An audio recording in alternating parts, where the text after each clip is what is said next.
qui est président de l'amicale, je dis le titre court, il le dira à nouveau, de l'amicale du camp de concentration du Vernet d'Ariège. Donc il s'agit de Raymond Cubéis, encore un catalan.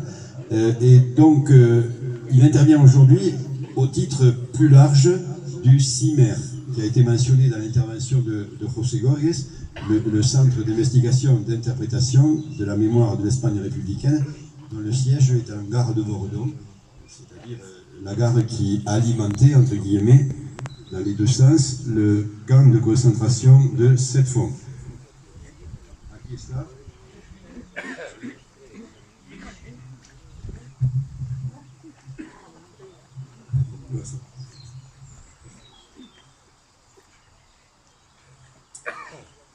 Citoyennes et citoyens du monde, je suis très honoré de prendre la parole pour la deuxième fois ici à Praiols.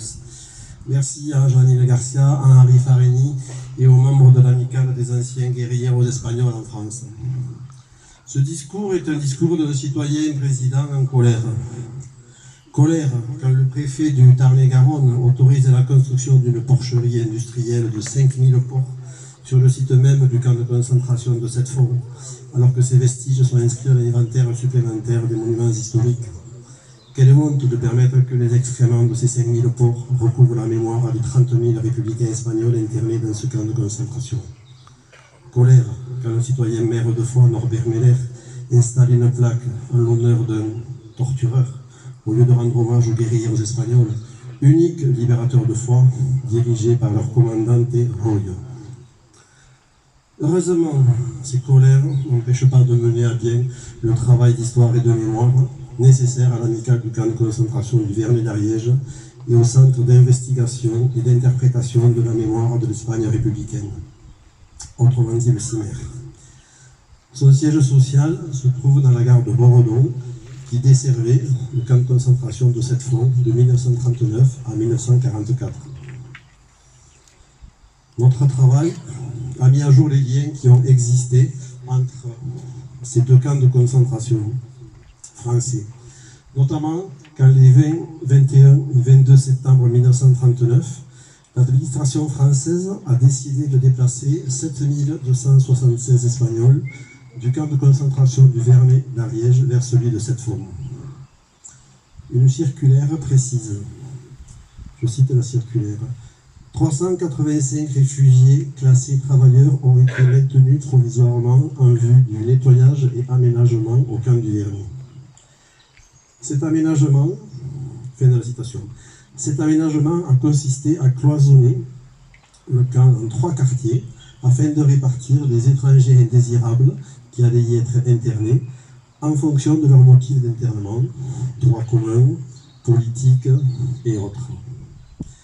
Les premières arrivées de ces indésirables étrangers se sont échelonnées à partir du 2 octobre 1939 avec 57 internés du camp de concentration de Gurs, puis 71 du département du Rhône, 56 du camp de concentration de Rieucros en Lozère, 22 de Toulouse et 465 du camp de concentration de Roland-Garros, le stade de tennis qui est utilisé à l'heure actuelle, comme le nommait Arthur Kessler dans son livre La vie de la Terre. Jusqu'au 30 juin 1944, nous avons identifié 15 000 étrangers indésirables de 75 nationalités représentant les 5 continents. Pour ce qui est des républicains espagnols, 23 000 ont été internés dans le camp de concentration du Vernet d'Ariège et 30 000 dans celui de Sept-Fonds. Parmi les Espagnols de Sept-Fonds, je vais en citer un en particulier, il y en avait un de ces internés, de ces Espagnols, que l'on aurait pu prendre pour un fou, car lui, il a été volontaire pour y être interné dans ce camp de concentration.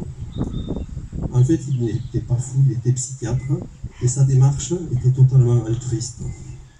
Il s'appelait Francesc Tosquelles, il était de Reus. Et il a essayé, avec le peu de moyens dont il disposait, de soigner les internés atteints de troubles psychiques dus aux terribles conditions de vie dans ce camp de concentration de Sept-Fonds.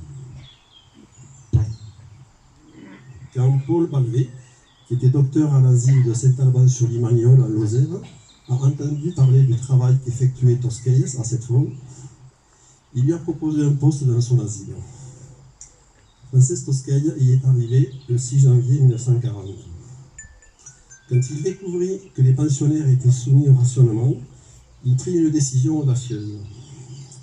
Pour ne pas les voir mourir de faim, comme cela a été le cas dans la plupart des asiles en France, il faut se rappeler qu'il y a eu 40 000 personnes qu'on a laissé mourir de faim dans les asiles en France sous Vichy. Donc il a ouvert les portes de l'asile et il a envoyé les malades au champ pour y aider les fermiers qui, en échange, leur fournissaient des denrées alimentaires, pommes de terre, choux, et ainsi de suite.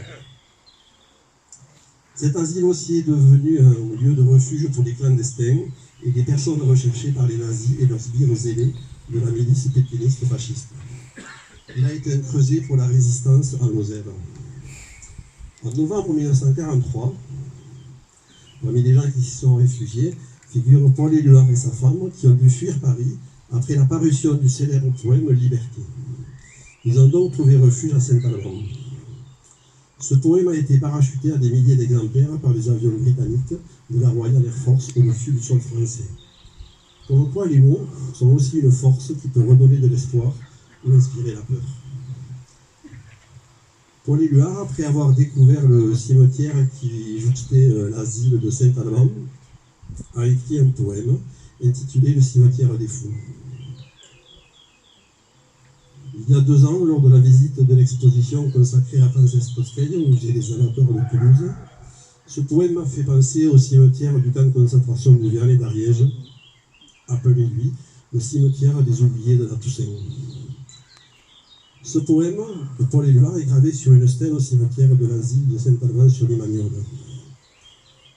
Pensant que ce poème avait sa place dans le cimetière des oubliés de la Toussaint, j'ai demandé à la petite fille de Paul Éluard, Claire Sarti, l'autorisation de le faire figurer dans le cimetière du camp de concentration du Vernet d'Ariège.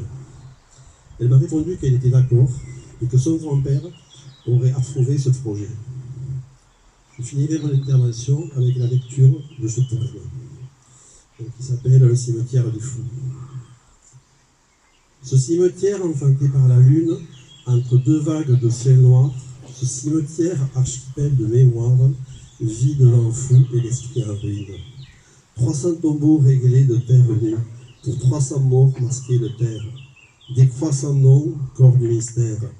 La terre éteinte et l'homme disparu. Les inconnus sont sortis de prison, coiffés d'absence et déchaussés. N'ayant plus rien à espérer, les inconnus sont morts dans la prison. Leur cimetière est un lieu sans raison. Paul Éluard, donc, en 1943, à Saint-Alban-sur-les-Magnoles. Citoyens et citoyennes du monde, je vous remercie pour votre attention.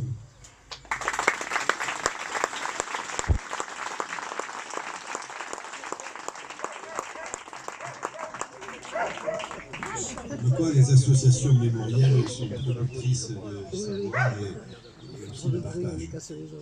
La parole est